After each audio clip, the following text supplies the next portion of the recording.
요즘 그 배신이라는 단어가 참 흔하게 눈에 띕니다. 작년에 나온 책들 가운데 편안함의 배신이라는 책이 있었어요. 우리는 계속적으로 편리함을 추구하면서 살아가고 있죠. 그러다 보니까 이 불편함에 대한 사람들의 내성이 점점 떨어지고, 그래서 사람들은 아주 자그마한 불편에도 견디질 못하고 막 분노하거나 우울증에 빠지거나 불면증으로 치닫게 된다라는 그러한 내용입니다. 그러니까 편안하면 편안할수록 오히려 이 편안함이 우리를 배신해서 우리를 고통스럽게 하고 불편하게 만든다라는 그러한 이야기죠. 보다 우리의 삶에 가까운 배신 이야기는 이 책에서 발견할 수 있습니다. 배신의 식탁. 퓰리처상 수상자였던 마이클 모스가 쓴 책인데요. 이 우리 세상에 퍼져 있는 각종 식품 회사들, 특별히 큰 회사들은 자기들의 제품을 많이 팔기 위해서는 음식을 무조건 맛있게 만들어야 됩니다. 근데 이 음식을 맛있게 만들어 놓으면은 사람들이 이 맛있는 음식의 맛의 노예가 되는 거예요. 그러니까 점점 더 사람들이 그 음식을 많이 소비하게 되고, 또 이 회사는 음식을 많이 팔게 되는 거죠. 그런데 그 맛을 아주 잘 내기 위해서는 필수적으로 소금과 설탕과 기름이 듬뿍 들어가야 된다. 그래서 이 맛의 노예로 전락한 소비자들이 이 음식을 사 먹으면서 어떻게 건강을 잃어버리고 있는지 그것을 고발한 책이 바로 저겁니다. 배신의 식탁. 이 외에도요, 배신자가 들어간 책이 시중에 얼마나 많이 나와 있는지 몰라요. 희망의 배신이라는 책도 있고요, 금융의 배신이라는 책도 있고요, 채식의 배신, 그 다음에 나오는 게 다이어트의 배신. 여러분, 배신당하기 싫으시면 다이어트 그렇게 안 하셔도 괜찮겠습니다. 이러한 모든 그 배신이라는 그 키워드가 많이 사용되고 있는 이유는 우리 현대인의 삶 가운데 이 배신으로 인한 상실감, 상처, 그런 것들이 굉장히 많이 퍼져 있다는 것을 반증하는 겁니다. 혹시나 싶어서 제가 말씀드리겠는데요, 여러분께서 배신감을 느끼실지 모르겠지만 저는 지금 소개해드린 이 책들을 단 한 권도 읽지는 않았고요, 그냥 껍데기에 있는 선전만 보고 말씀을 드리는 겁니다. 근데 저는 이 배신, 또 배신 때문에 만들어진 상처, 여기에서 우리가 어떻게 회복해야 될지, 여기에 대해서 여러분과 같이 말씀을 나누고 싶습니다. 왜냐하면 너무나도 많은 사람들이 이 배신의 상처로 인해서 아파하고 있고, 이게 이제는 우리 개인의 문제를 넘어서 사회적인 문제로 굉장히 많이 퍼져가고 있습니다. 이 배신이라는 것은 항상 누군가의 관계에서 일어나는 일인데, 특별히 누군가를 신뢰하고 있을 때 신뢰가 깨지면은 이 배신이라는 상처가 우리에게 다가옵니다. 여러분, 이 신뢰가 크면 클수록 배신의 상처가 같이 커지는 법이에요. 성경에도 이 배신의 이야기가 굉장히 많이 나옵니다. 우선 에덴 동산의 이야기를 가만히 살펴보면 그 자체가 배신의 이야기예요. 하나님께서는 동산 가운데, 에덴 동산 가운데 선악과를 만들어 놓으시고 아담과 하와 보고 먹지 말라라는 명령을 내리셨지만, 그 주변에다가 뭐 철조망을 쳐놓는다든지 아니면 뭐 고압전선을 흐르게 해놓는다든지 그러지 않았어요. 그냥 가운데다가 나무만 놓고 신뢰하셨습니다. 먹지 말라. 그러면 얘들이 안 먹을 줄 알았죠. 그런데 아담과 하와는 그 하나님의 신뢰를 무너뜨리고 이것을 먹으면 내가 좀 좋을 것 같으니까 그걸 홀랑 먹어버렸습니다. 배신한 거예요. 또 우리가 잘 아는 이야기들 가운데 우리야, 바세바, 다윗의 이야기가 있습니다. 이 우리야는 정말 목숨을 바쳐서 충성을 다하는 아주 좋은 장군이었고, 다윗 왕에게는 더할 나위 없이 좋은 충신이었습니다. 그런데 이 다윗이 그 안에 바세바를 빼앗기 위해서 우리야를 전장으로 보내되, 그것도 아주 치사한 방법으로 이 사람을 죽입니다. 모든 군인들과 같이 최전선으로 보낸 다음에 군인들을 싹 뒤로 뺐어요. 그래서 우리야가 혼자 남아있게 됐습니다. 여러분 생각해 보세요. 어느 순간에 자기와 같이 싸우던 자기의 동료들, 자기의 부하들이 뒤로 싹 빠지고 자기 혼자 적군에게 둘러싸여서 이게 무기에 맞아서 죽어가고 있을 때 그 사람이 느꼈던 그 배신감은 어마어마했을 것 같아요. 이 배신의 문제는 이제 우리 사회의 문제로 번져가고 있습니다. 제 친구 가운데 6월 6일이 생일인 친구가 있었습니다. 이 친구는 자기 생일에 대해서 늘 불만이었어요. 자기 생일만 되면은 전 국민이 묵념을 한다는 거예요. 오전 10시가 되면 사이렌이 울리고 묵념하고 그러잖아요. 근데 그나마 자기가 오전 10시에 태어나지 않아서 고맙다 뭐 그런 농담 같지 않은 농담을 하곤 했는데, 이번 주에 돌아오는 4월 16일은 저와 제 아내의 21번째 결혼 기념일입니다. 근데 작년부터 이 4월 16일이 좀 다른 의미를 가지기 시작했어요. 세월호가 그날 침몰했어요. 작년에도 그랬지만 올해도 굉장히 마음이 복잡할 것 같아요. 이게 이날 기뻐해야 될지 슬퍼해야 될지 모르겠어요. 너무 많은 감정의 그 줄기들이 한꺼번에 몰아닥치니까 어떻게 반응해야 될지를 잘 모르겠더라고요. 이 세월호가 침몰한 날 전 국민이 상처를 입었습니다. 수백 명의 어린 학생들이 차가운 물 속에서 생명을 잃었고, 그 아이들의 가족들 수천 명이 기쁨을 잃어버렸어요. 그날 너무나도 많은 사람들이 눈물을 흘렸고, 아마 지난 1년 동안 지금까지 눈물로 지새운 엄마, 아빠, 형, 누나들이 있을 겁니다. 참 깊은 상처로 남아서 오랫동안 우리에게 아픔을 주어왔고 아마 앞으로도 그러겠죠. 이 4월 16일이 더 슬프고 또 더 아픈 이유는 전 국민이 이날 배신감을 느꼈기 때문이에요. 그동안 해양경찰은 우리 국민들의 안전을 지켜주고 있다라고 생각을 했었는데, 또 해운과 관련된 공무원들은 국민이 안전하게 움직일 수 있도록 도와준다고 최선을 다하고 있다라고 생각을 했었는데, 그게 아닌 게 그날 드러났기 때문입니다. 그 배에 있었던 선원들은 승객의 안전을 위해서 최선을 다하고 있다라고 생각을 했었는데, 이 아이들의 생명을 구원하기 위해서라면 자기들의 목숨도 바쳐서 아끼지 않을 거라는 그 뱃사람의 윤리, 거기에 우리가 신뢰를 했었는데, 이 선원들은 아이들에게 움직이지 말라는 말만 남겨놓고 자기들만 싹 살아나온 거예요.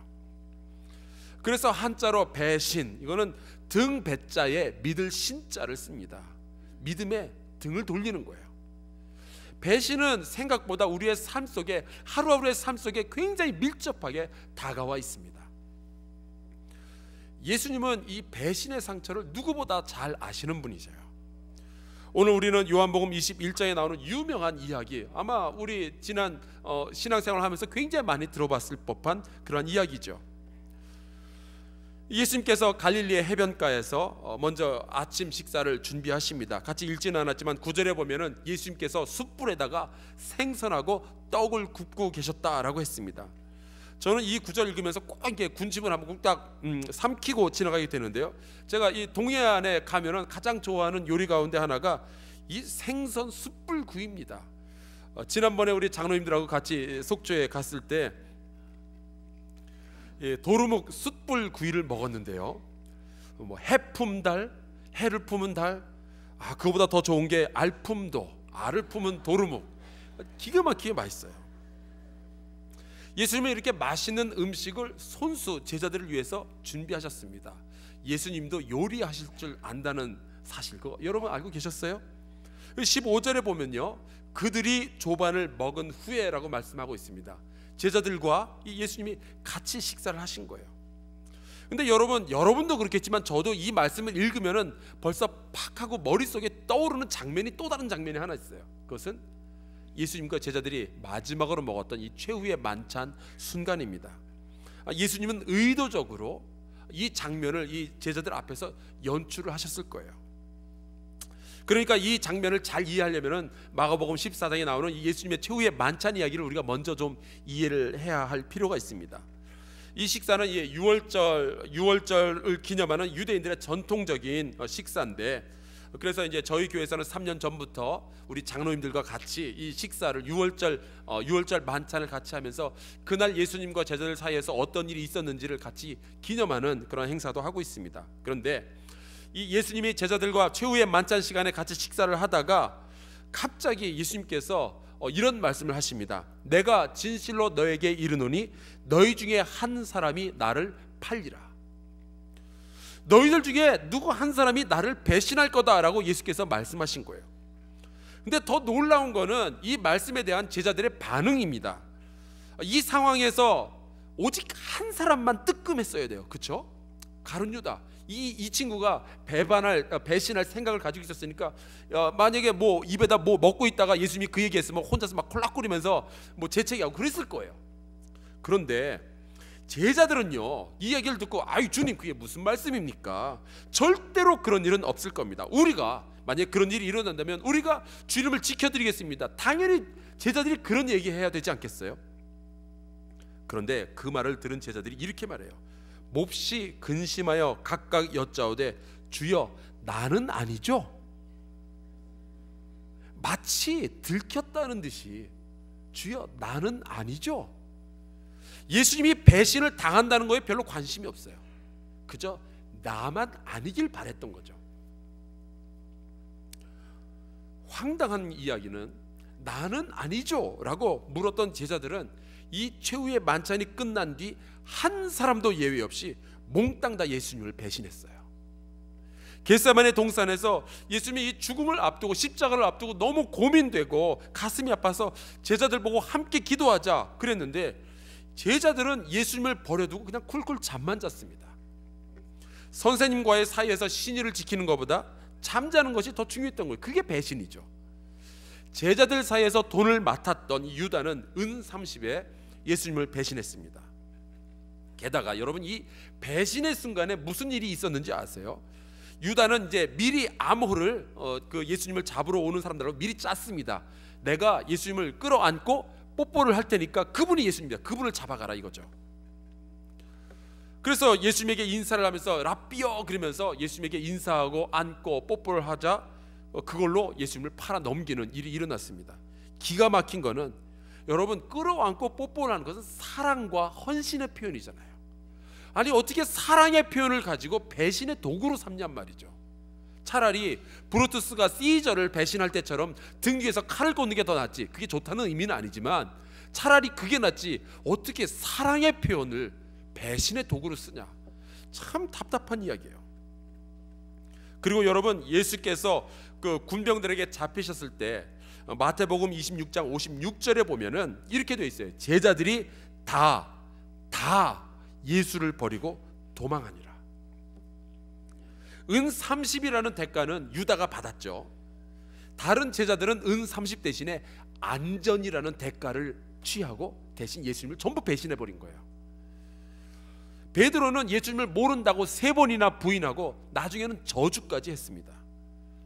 여러분 예수께서 십자가에 달리셨을 때 그 제자들 중에 누구 하나도 뭐 한마디도 하지 않았어요. 여러분 말로 배신하는 경우도 있지만 침묵으로 배신하는 경우도 있어요. 아시죠?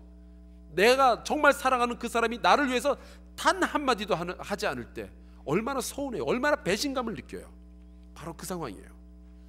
예수님은 단 한 명도 아니고 장장 12명의 친구였고 제자들이었고 그리고 형제라고 불렀던 그들에게서 배신을 당한 거예요.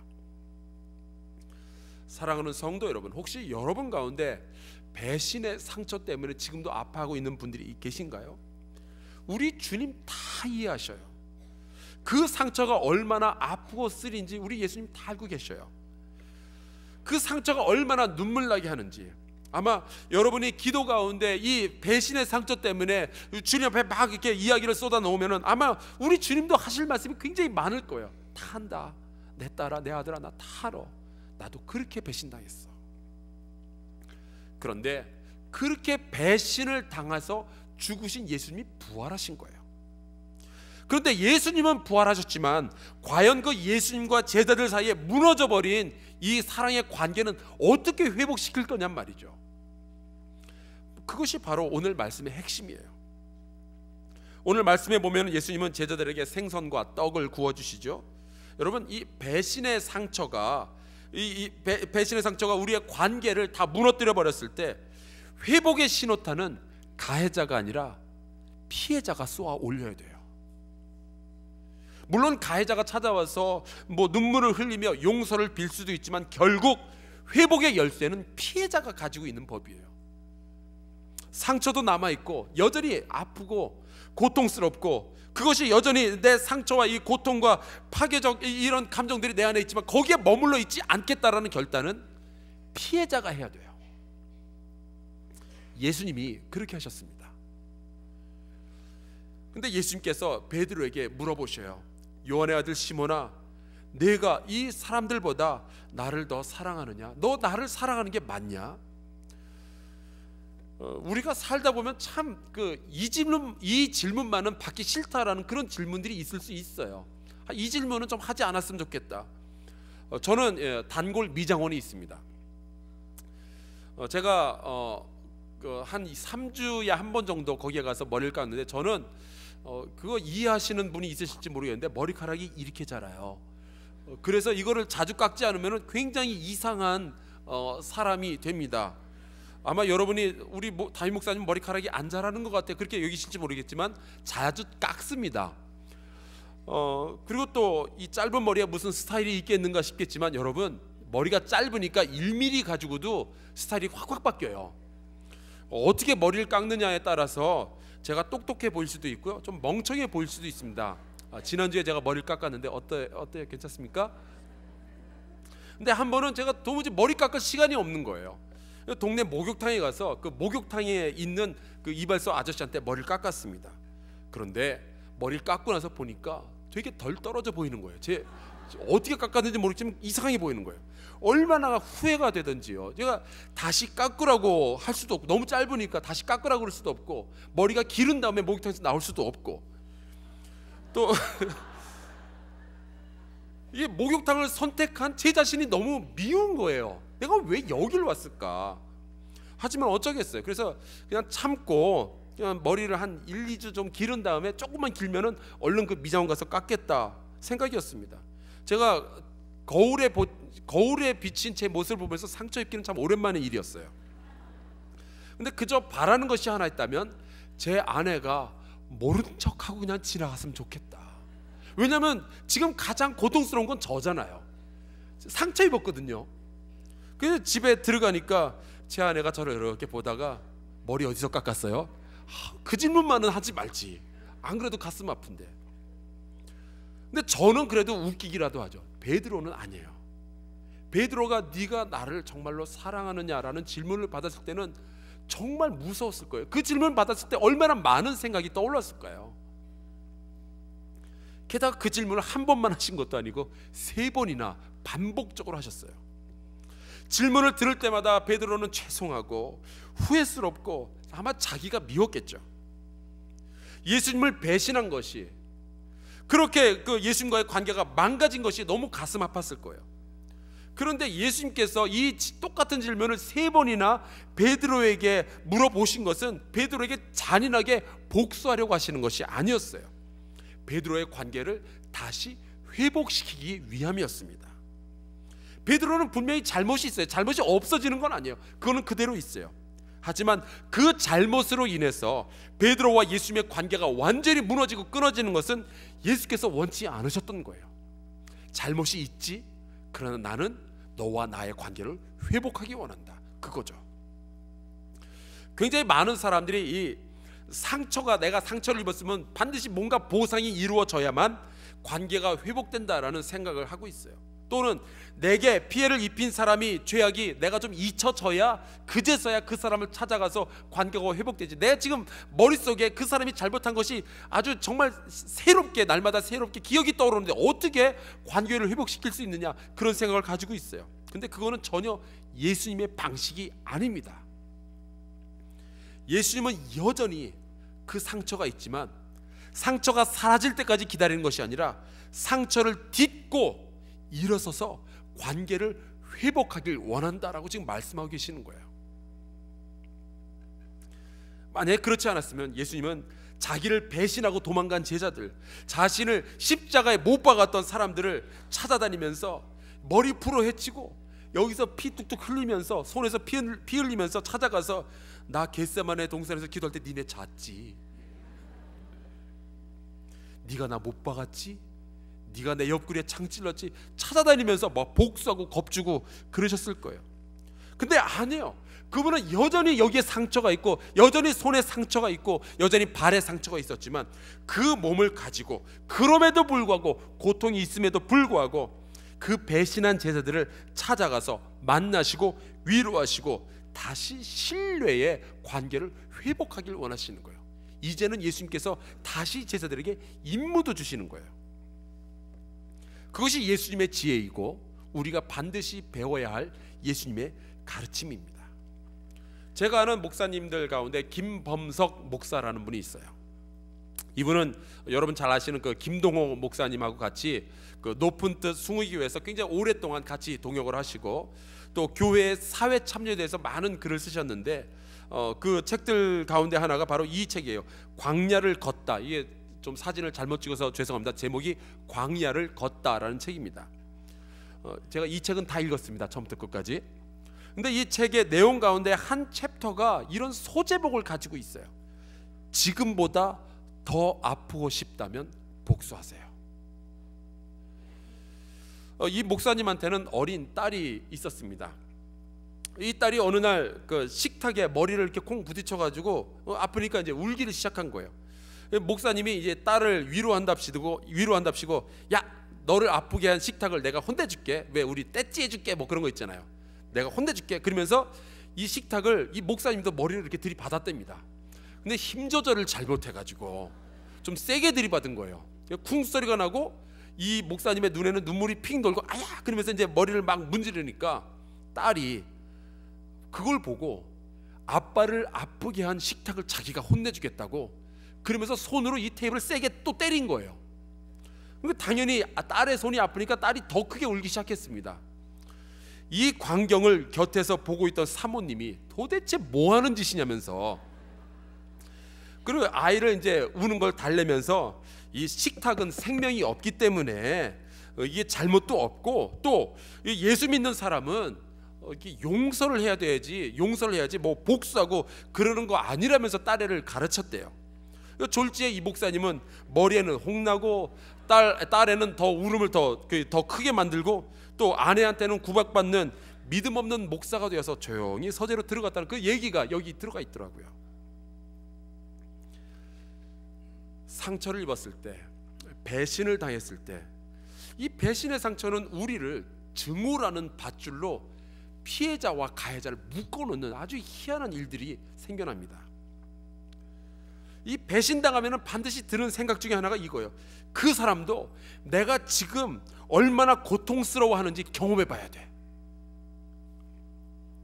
이런 생각은 복수를 꿈꾸게 하고 결국은 우리로 하여금 하나님께서 원하시지 않는 그런 삶을 살게 만드는 거죠. 근데 예수님은 전혀 그런 식으로 행동을 안 하셔요. 분노라는 밧줄로 배신자들과 묶여서 살아가신 것이 아니라 사랑과 신뢰로 배신자들을 자유롭게 풀어주신 거예요. 그리고 오히려 다시 신뢰하기 시작하셨어요. 여러분은 어떠한 상처가 있으신가요? 여러분 어떠한 배신의 경험이 있으신가요? 혹시 사랑했던 사람으로부터 배신당한 상처 때문에 믿었던 그 사람으로부터 당한 그 배신의 이 상처 때문에 불쑥불쑥 지금도 아픔을 느끼고 몸서리치도록 분노를 느끼는 분들이 혹시 계신가요? 아니 그놈이 어떻게 나한테 그럴 수가 있지? 그 여자가 어떻게 나한테 이럴 수가 있지? 부모로부터, 배우자로부터, 자녀로부터, 친구나 동료로부터, 혹은 교회 리더로부터, 혹은 심지어 목사로부터 배신당한 분들이 계십니까? 그래서 기쁨이 나오다가도 쑥 들어가고 감사가 되려다가도 이 신경질이 나는 분들이 계신가요? 오늘 예수께서 베드로에게 행하신 그 행동을 꼭 기억하시길 바랍니다. 예수님께서 이런 말씀을 베드로에게 하셔요. 내 양을 먹이라. 다시 신뢰하시겠다는 뜻이에요. 만약 예수님께서 이 배신의 상처 때문에 인해서 관계가 이게 다 깨어졌는데 이것을 다시 회복하지 않으시고 부활하신 다음에 그냥 모르겠다 그러면서 싹 승천을 해버리셨으면은 아마 예수님의 모든 가르침, 용서하라라는 가르침, 사랑하라라는 가르침, 이 모든 것은 예수님의 승천과 함께 이 세상에서 사라져 버렸을 거예요. 그러나 예수님의 가르침이 진짜였다는 증거는 바로 이 장면에서 나옵니다. 무너졌던 모든 관계를 다시 회복시키신 거예요. 예수님만 부활한 것이 아니라 제자들도 부활시키신 거예요. 베드로는 이 일로 인해서 평생을 죄인으로서 배신자로서 살아간 것이 아니라 예수 그리스도를 위하여 자기의 목숨을 내어 던지는 사도로서 살아갈 수 있었어요. 예수님은 가장 깊은 상처 속에서 가장 높은 사랑을 보여주셨어요. 우리도 그래야 돼요. 저는 우리 사랑하는 성도 가운데 있는 모든 그 상처, 그리고 그 관계의 무너짐, 여기로부터 회복을 꿈꾸어 봅니다. 우리를 이 가해자와 피해자를 묶어놓는 이 증오의 밧줄, 이거 예수 그리스도의 이름으로 다 끊어버리고 자유함으로 다시 기쁨을 회복할 수 있기를 바랍니다. 피해자, 가해자, 여러분, 가해자를 보내주어야 피해자도 자유로워져요. 이 시간에 한번 나를 배신했던 그 사람, 나에게 이렇게 깊은 상처를 주었던 그 사람을 한번 머릿속에 떠올려 보길 바래요. 쳐다보지 마시고 그냥 떠올려 보세요. 여러분, 저를 한번 따라해 보시겠어요? 너 때문에 참 힘들었지만 증오의 밧줄을 끌러 보내줄게. 예수님 때문에 그러는 건데 잘 가라. 회복을 기다릴게. 잘하셨어요. 예수님의 제자들은 그렇게 사는 거예요. 저는 우리를 넘어서 이 땅의 회복도 기다립니다. 세월호의 희생자 가족들과 그들을 배신했던 모든 사람들 회복을 기다려요. 너무 이른 감이 있을 수도 있어요. 너무 서툰 감이 있을 수도 있어요. 하지만 우리의 목표는 복수가 아니라 회복이 되어야만 합니다. 이제 남한과 북한이 한 나라가 되었을 때 예수 그리스도의 이름으로 이루어질 회복을 꿈꿔 봅니다. 증오의 밧줄로 가해자와 피해자로 나누어서 그들을 한꺼번에 묶어놓아서 서로를 고통스럽게 하는 이 모든 일들은 예수 그리스도의 이름으로 멈춰지기를 주의 이름으로 축원합니다. 이 일을 위해서 베드로처럼 용서받은 우리 모두가 함께 기도하며 예수님의 모범을 따라 이 땅 가운데 치유의 회복, 그 평화를 이루어갈 수 있기를 주의 이름으로 축원합니다. 우리 같이 찬송가 285장을 부르겠습니다.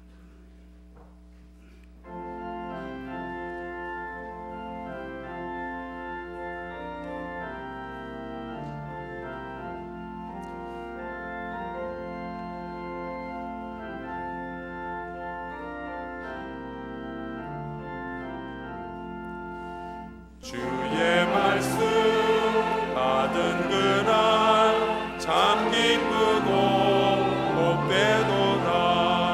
이 기쁜 맘 못 이겨서 온 세상에 전하노라. 기쁜 날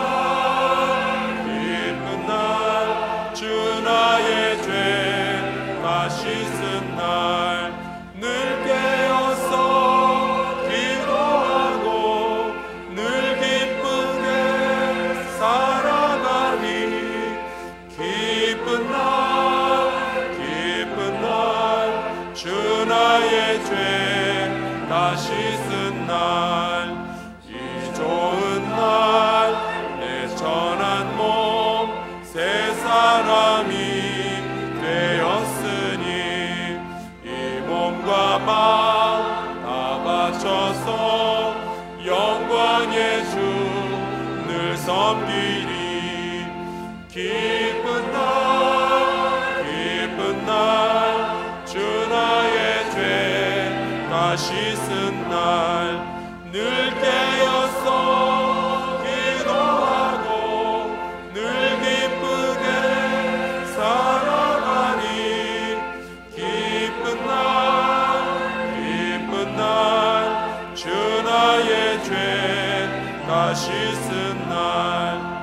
새 사람 된 그날부터 평안한 마음 늘 있어서 이 못된 말 전하는 일 나의 본분 삼았도다. 기쁜 날